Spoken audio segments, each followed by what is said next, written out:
What's up, everyone? My name is ZayNews, and this is the ZayNews Podcast, where we talk about all things basketball, whether it's the NBA, college hoops, youth sports, you name it. If it's about hoops, then we talk about it here. If you like the content, make sure to like, subscribe, tell a friend to tell a friend, leave a comment under the video. Let me know if my takes are absolute trash. Let me know why I'm wrong, or let me know if you agree with me. I love the community that we're trying to build here, and I want to continue to have this dialogue about the sport that we love. Without further ado, though, let's get into it. And today, I'm going to keep it brief. I don't want it to be an hour-long video, hour-long podcast. Really, there's just a few things within the NBA, within hoops more generally, that I wanted to get to and, spark debate about. So let's start at the NBA as we typically do. And yesterday, De'Aaron Fox signed a 4-year, $210 million extension with the San Antonio Spurs, I believe it was. Let me fact check that really quick, though.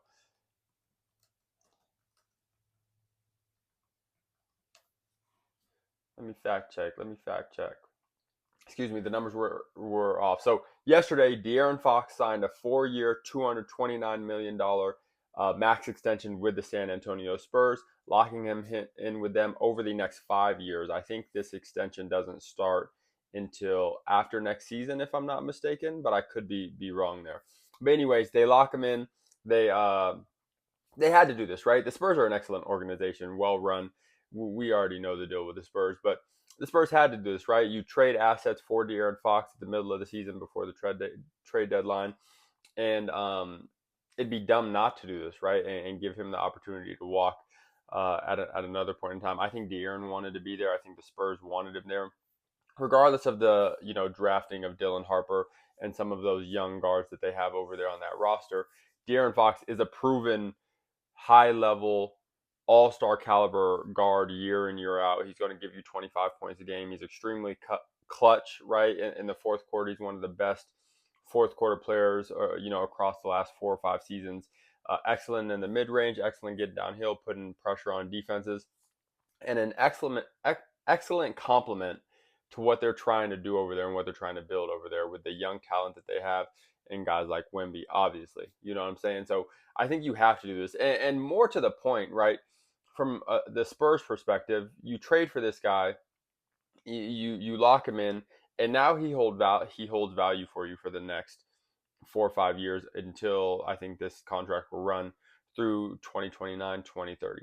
Now, why that is important is because even if Dylan Harper turns out to be an all-star caliber guard, a guy that you foresee, timeline wise, just lining up with Wemby pretty perfectly, and you end up going that route and eventually trading De'Aaron Fox. You now have him under contract, so his contract is much more enticing to teams for the level of production that he gives, right? Because now if you trade for him, you have him locked in for an extended amount of time. You don't got to worry about him walking on you in a free agency or something like that. You know what I'm saying? So you can trade for him realistically knowing that you're going to get value back. So if in the next 1 to 2 years he is traded, he's going to be a very enticing contract for a lot of teams around the NBA because he is locked into this deal.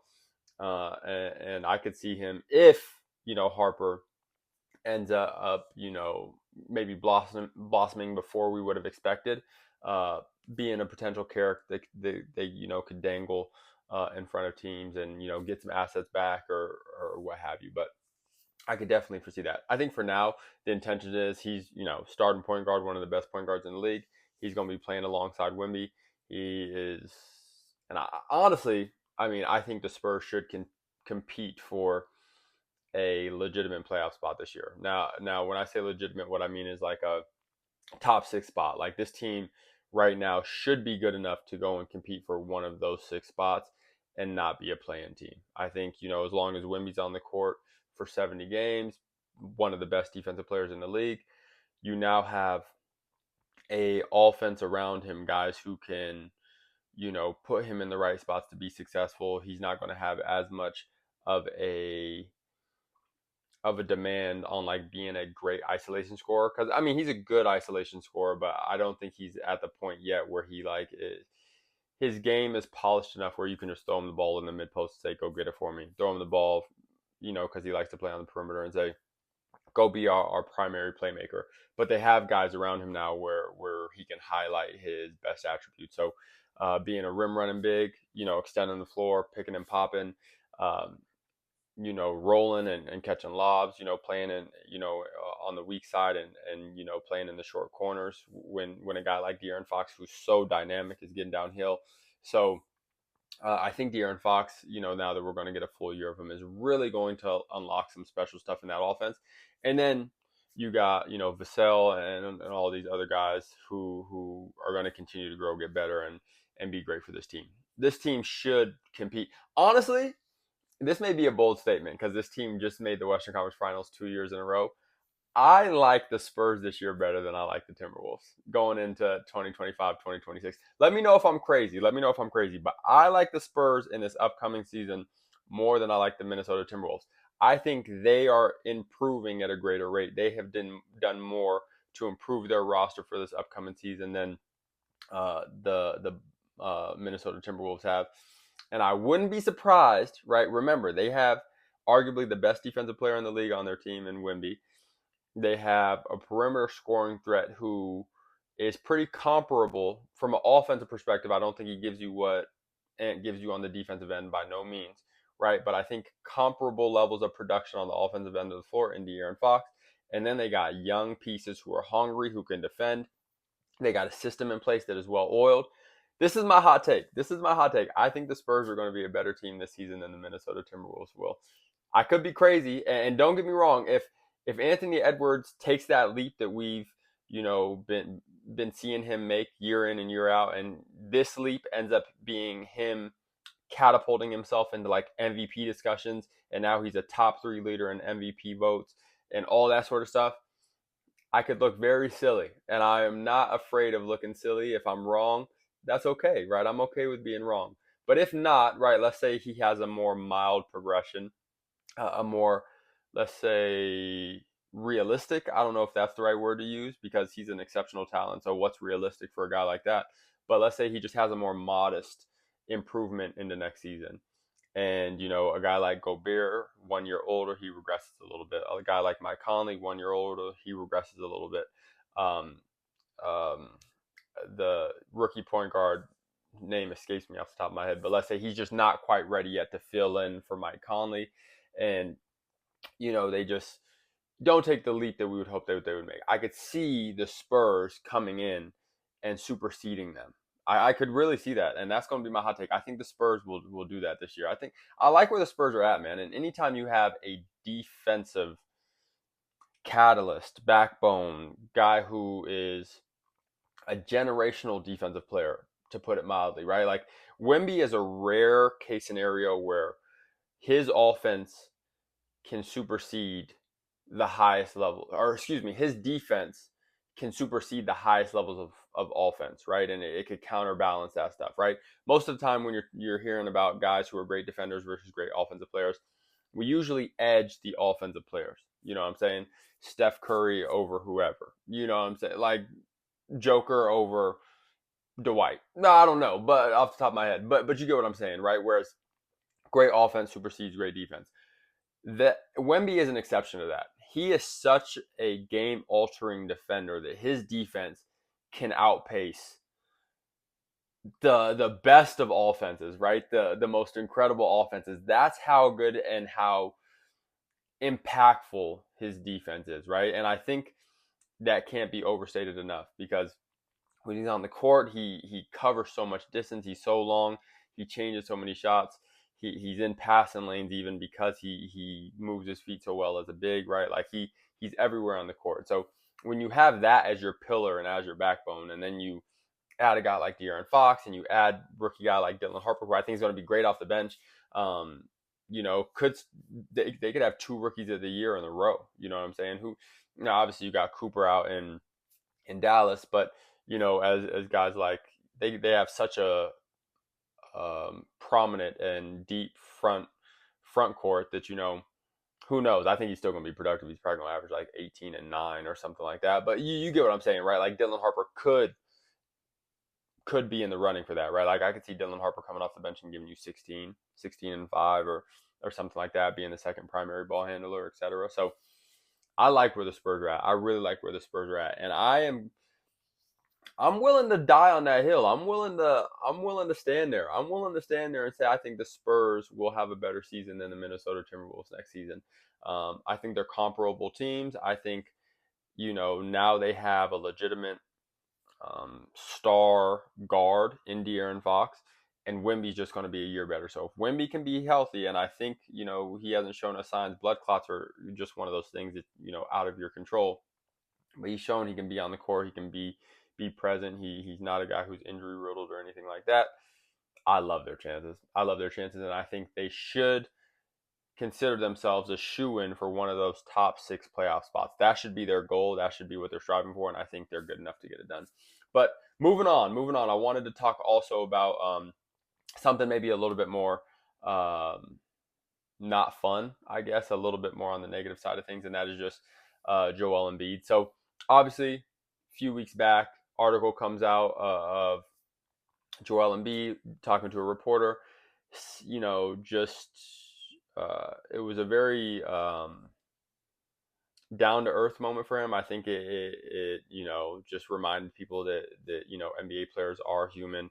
They go through things like everybody else. It talked about some of the situations that he's dealt with, the injuries that he's played through, his mental space, the things that he struggled with as a player, as a person, and where he's at currently, what he's trying to do.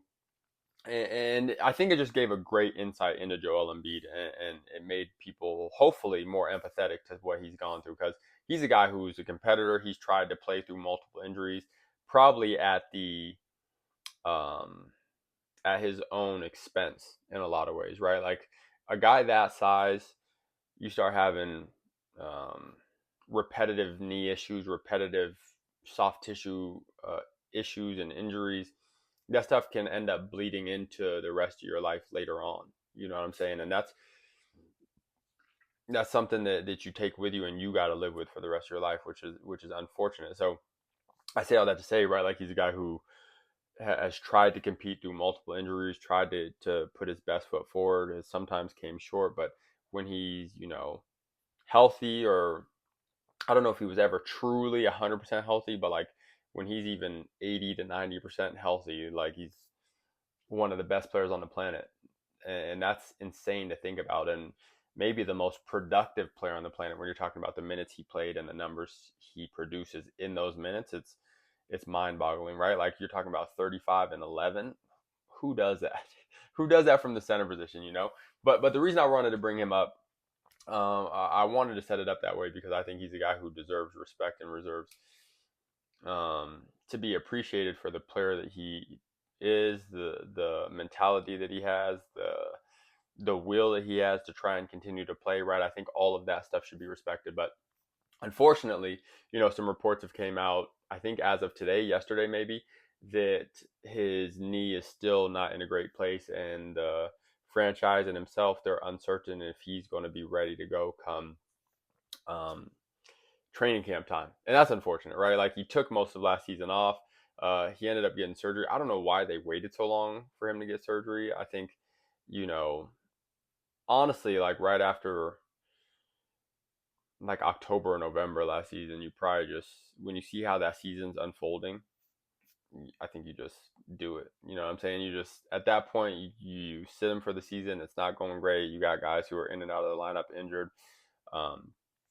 You just call it. I think they were a little late to the ball on that. But anyways, right, like there's reports coming out that he may not be ready for training camp. He may need to, sit out. And at this point, what's concerning is that this is, again, something that's going to start to bleed into other parts of his life, right? And now we're talking about reduced quality of life, right? Just an example, you see guys like Dirk, the way he moves post career, and how he's talked about, maybe those last 2-3 years weren't the best on my body, right? They didn't really mean much. We weren't winning. It wasn't productive basketball for the most part.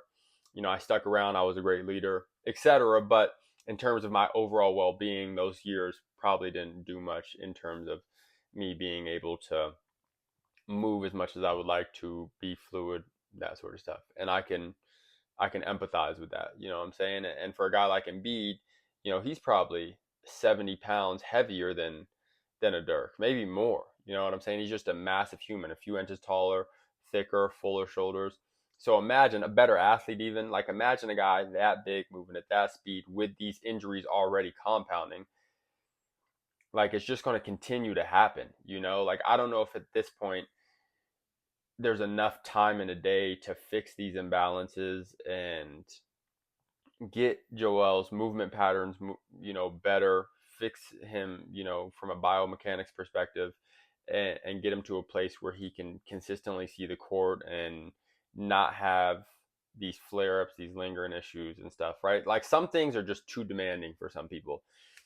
And I think with his frame, with his previous issues, an NBA season may just be too demanding for Joel Embiid at this point. I hope not. I hope we can see a couple more years of a healthy Joel Embiid play, and I hope he can maximize that, and we can or he can get the most out of himself, and he can leave the game in a place where he feels like he did all he could, and all that sort of stuff, right? Leaving no stone unturned, because he seems like that type of worker. He seems like that type of person to put in that amount of effort, but it also just seems like maybe his body isn't cooperating with him at this point, and I'm sure it's extremely frustrating. But if there's one thing I could say, man, I just would say like I wish that guy the best and that they can figure it out for him, and hopefully he gets to a place where he can play, but he can play in a way that allows him to continue to stay on the floor and not cause any more degradation to his body. You know what I'm saying? Like not cause any more breakdown to the point where like he's going to have lingering issues when his career is over. I think if there's one thing that I would hope for him, that's it, right? Like where he can get to a place where he can play consistently, he can play without causing any more injury or degradation to the rest of his body, so that he can leave the game, you know, live the quality of life that he would want to live, right? I think he has kids, be, a parent, move around, right? Because as a parent myself, that's the only thing that matters. You know what I'm saying? So not to get too touchy on it, but that's what would be my hope for him. But we'll see. Hopefully he's out there training camp and he's competing and he's moving, and the stuff that they've done for him procedurally has worked. It's stuck, and he can just get over some of those things and continue to move forward. And what also sucks is I'm sure with all these injuries, like it's probably so hard to work on his game to any meaningful extent, right? Like maybe he can go get shots up, maybe he can work on his footwork a little bit, but in terms of conditioning, that's probably off the table. Even like strength training in certain ranges, right? Like a lot of too much lower body impact is probably tough. So it's probably hard for him to continue to progress as a player because of that. And he's in this mode where he just has to rehab, and you hear players talk about it, right? When you're dealing with injuries, it's not so much the injury itself, I guess, all the time that prevents you from getting back to where you were. It's your inability to work on your game, right? It's your inability to work on your game, and then it's also the the injury, yes, because the injury is what caused it, right? But when you stop playing, you become deconditioned. Your soft tissue muscle, your soft tissues, your muscles, your ligaments, your tendons, they become deconditioned. And now it's right, like it's hard to get back into that once you're out of it, right? Like being a high level athlete is so hard, it's so demanding, it's so much that even like a 10% drop is huge. It's profound. It makes so much of a difference. You know what I'm saying? So these injuries, it's not always the muscle or the tendon or the ligament that does the bulk of the work in terms of a player's regression. It's their inability to train. It's their inability to be able to compete at a high level for 6 months, 9 months, a year. And that time you just can't get back. You know what I'm saying? You just can't get it back. So I think, sometimes the perception is that, it's the injury itself, right? It's that isolated area. But a lot of times rehab is in a great place. And I'm not saying specifically to Joel Embiid. I'm just talking more generally now. But a lot of times, right, like the injury itself will heal, right? There's so many new forms of medicine, new forms of rehab, physical therapy, so many different methodologies that you can throw the kitchen sink at, especially when you have the resources that the NBA has access to help a ligament, tendon, muscle, bone heal, in musculoskeletal, let's say, injury heal the way that it should and make a full recovery, but you just can't get that time back. You can't get that time back where you would have been competing at a high level. And when you are unable to compete at a high level for an extended amount of time, it is very hard to get back to that level once again, right?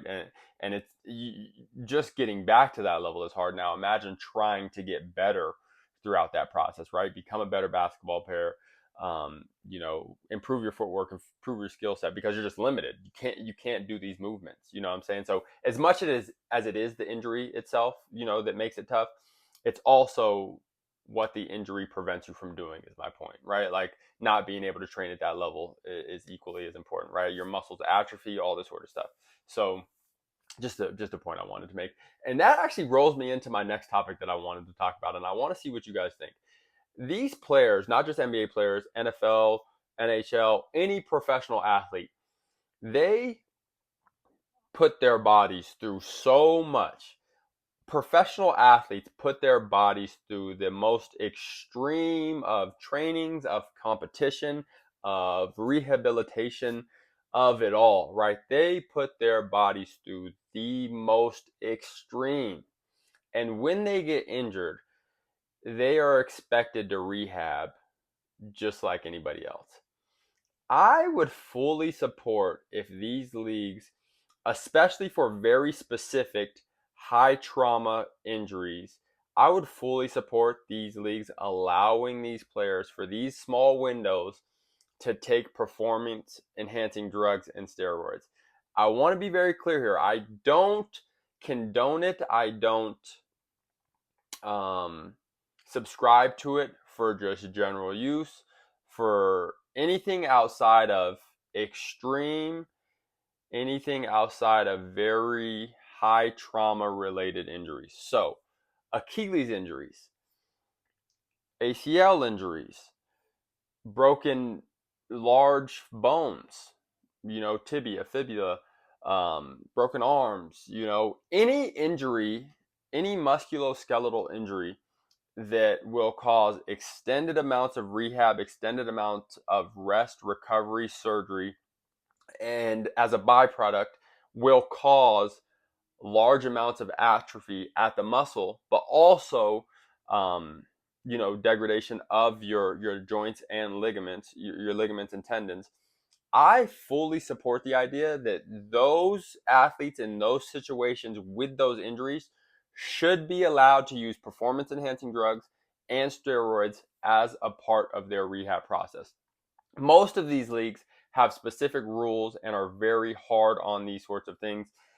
But to be honest with you, I've seen too many players who have compounded vast amounts of injuries not be able to have access to these things in situations that would greatly help them. Think about, like, we just saw Jason Tatum, for example, right? We just saw him walking in a video. The biggest takeaway that I saw on social media from that was how much his calves have shrunk. Now, think about that across every soft tissue injury that you could imagine. Atrophy is just a natural part of that. You cannot use the muscles surrounding that given area. Therefore, those muscles quickly diminish, right? And degrade over time, right? Because they're just not being used. When your muscles aren't being used, they're not getting the stimulus that they need to continue to perform, and they shrink very quickly. You know what I'm saying? They shrink, their performance abilities shrink, capacity shrinks, all this sort of stuff just diminishes greatly over the span of 6 months, right? You can lose 30, 40, 50% of your muscle mass in a given area because these things just aren't being used at that time. You mean to tell me that these athletes that are then expected to rehab, to get themselves back to a level that they were at before, should not be allowed over that time to use some of these performance enhancing drugs, these peptides, these steroids, things like that, that will allow them to just rehab so much faster, right? Like, think about how much more beneficial it would be to an athlete that had one of these highly traumatic injuries to be able to use steroids. Obviously, at the discretion of a highly highly educated doctor and medical staff who can foresee this stuff, who can use it at the proper dosing, at the proper times, in their recovery, right? Like, it's not just you get injured and you jump on this stuff right away, but throughout their rehab process, being able to use this stuff could quite literally be the difference of when these players retire, being able to, walk, run, have a highly functional lifestyle after their careers, right? Like, that matters. You know what I'm saying? If I could have a 5% better life post career by taking certain drugs during my rehab process because I just tore an Achilles, because I had a torn hamstring, a torn quad, and legitimately improve my quality of life, I should be able to do that. You know what I'm saying? I should be able to do that. And these are things that these leagues have the resources to monitor, to track, to test, right? Because you can drug test these players, for, the time that they are on it, when they should get off it, in adverse to when they're getting back on the court, right? You have a 3-month window, let's say, where you need to be clean of all this stuff, 6-month window, whatever it is, where you need to be clean of all this stuff, all of it out of your system until you are ready to get back on the court and compete. So everything is fair play. Everything is on the table. Because the reality is, when you have one of these injuries, you're not fighting to think highly traumatic injuries. When you have one of these highly traumatic injuries, you are not fighting to get better. You are fighting to get equal. You are fighting to get back to what you were, right? And most of the time, you cannot, right? Kevin Durant still talks about, even, though he has done an exceptional job, like the premier person to look at for Achilles recovery, right? I think a lot of people would say that. He still has, just as most recently as his podcast with LeBron online the game, talked about, I had to remove stuff from my game just because I didn't have the confidence, the lift, or ability to do some of these things anymore, right? Like, I think it was, one of his 3-point step backs, or a move that he did from the 3-point line, he had to take completely out of his game just because he couldn't get the right lift anymore, getting into that shot the same way that he could pre-injury, right? So even, in the best scenarios, it's very hard without drugs to get back to what you were. So with performance enhancing drugs, it's not a matter of you all of a sudden becoming a robot, right? That's not the way it really works. You know what I'm saying? These injuries, when you recover from them normally, your body's trying to do its best. You know what I'm saying? It's trying to fill the gap, it's trying to recover. But best case scenario most of the time for a traumatic injury like that is maybe 80% of what it was, 90 max, right? Depending on the severity of the injury. But point being, it's not there. So if you could bridge that gap, let's say it's normally 80%, and you can bridge that gap to get you to 95 to 100%, that matters.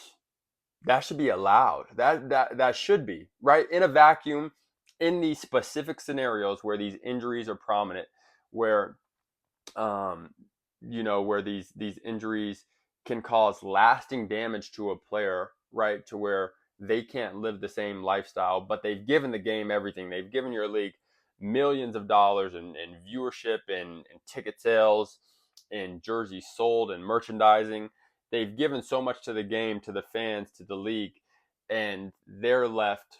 Obviously, they get compensated, but in terms of a quality of life perspective, they're left, walking with a hobble for the rest of their life, or not being able to run, not being able to exercise the way that they would want to without their knees flaring up and filling with fluid, and they got to go get fluid injections, or, their back is terrible now and they can't move the way they want to because they've had, slipped disc and all this sort of stuff that just compounds. You get my point.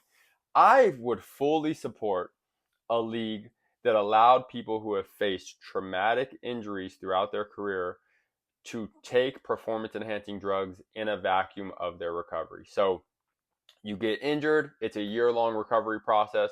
Let's say you get your initial surgery, you allow your body to heal out the gate.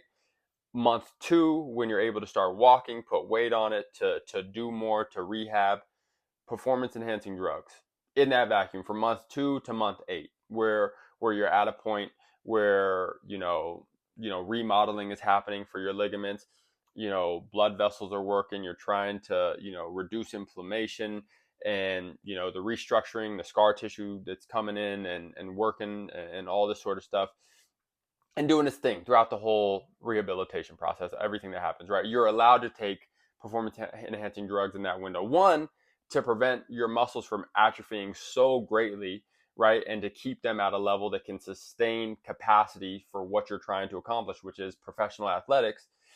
And then two, right, just allow for you to have more of a holistic recovery, right? A more full recovery, a more complete recovery. Yeah, if there's one thing that I could say, I think allowing these athletes the opportunity to make a full recovery for traumatic injuries, I think is a no-brainer in my end. I think performance enhancing drugs and medicine in that regard has gotten to a place where it is extremely safe when done by the proper medical professionals. I think it's gotten to a place where they know enough and how to strategically place these things to optimize recovery. There really, to me, there's no downsides to it. I think when you're looking at a player's long-term health, their long-term, their long-term functionality, quality of life, I think it's all reason for these guys to be able to do some of these things. To be honest with you, if I'm being completely transparent with you, because again, they give so much to the game. You know, the last thing you want to see is guys hobbled for the rest of their lives or just not being able to move as productively as they would want to. So that's my hot take. Let me know what you guys think. Let me know if I'm crazy. I think there's a weird stigma around performance enhancing drugs, and not a weird one. You know, when used unchecked, when used unethically, to get an unfair advantage on competition, I get it, right? I don't think they should be anywhere near athletics from that perspective.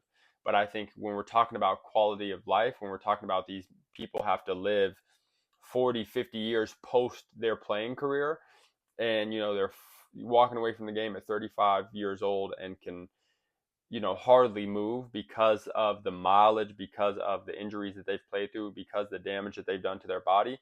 To me, it just doesn't make sense why you can't use some of these things in a vacuum for some of these more traumatic injuries. Again, serious breaks, serious tears and ligaments and tendons and muscles. I think any musculoskeletal issue that has a real shot at putting you on the sidelines for, you know, let's say 6 months to a year, serious degradation happens, serious atrophy happens, serious capacity draining or dropping happens during that process that just, you know, makes it hard for people to, that not even makes it hard, that's just going to stick with somebody for the rest of their life, right? And performance enhancing drugs are not going to exceed human biology from a standpoint of, right, like you're not just all of a sudden going to become an alien by taking these things and just, you know, any injury that you have is just going to be non-existent. It's still going to matter, but it's going to help in that recovery window get you closer to 100%, and quite possibly in some scenarios get you back to 100%. But you exceeding 100% is just not the reality, especially, you know, once you stop taking them, you know, your body does what it does and gets to its more natural state. But it could be very beneficial during that recovery window, right? And not to mention, right, as you age, professional athletes are in their, you know, early, mid, late 20s, early, mid, late 30s, right? These are ages where bodies start to change, recovery becomes slower naturally, right? Recovery becomes slower naturally.